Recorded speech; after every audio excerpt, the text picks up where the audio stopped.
So if you see, we've already taken the fuel filter out. It's dirty. I just stuck my finger in there and pulled it out. We're going to replace this with this new one right here. This spark plug right here is going to get replaced with this new spark plug.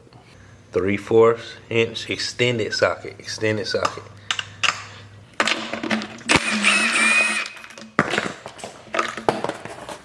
Spark plug out.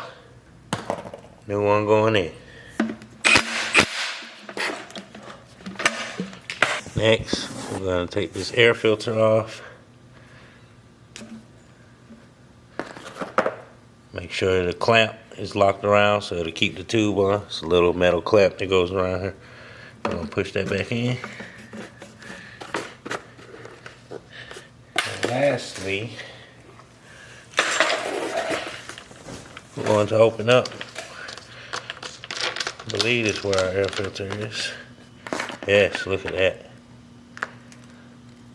It's absolutely horrible. And look how dirty it was compared. This is crazy.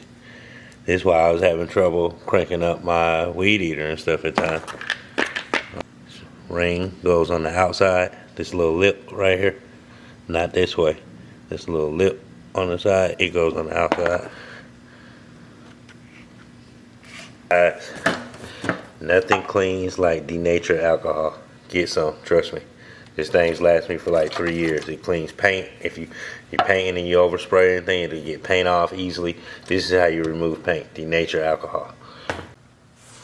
So, for comparison, old versus new.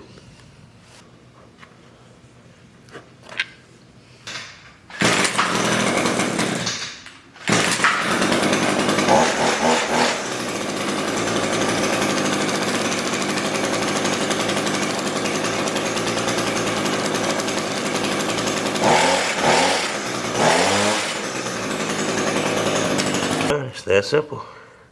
So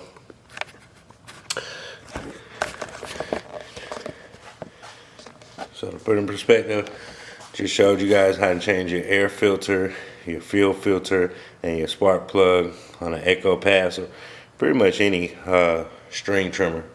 So hope you guys learned something new. It's just a small tidbit to add into your arsenal this year. You can do it yourself. Parts may cost $4 or $5. So yeah, let's get it. Like, comment, subscribe. More informal information coming.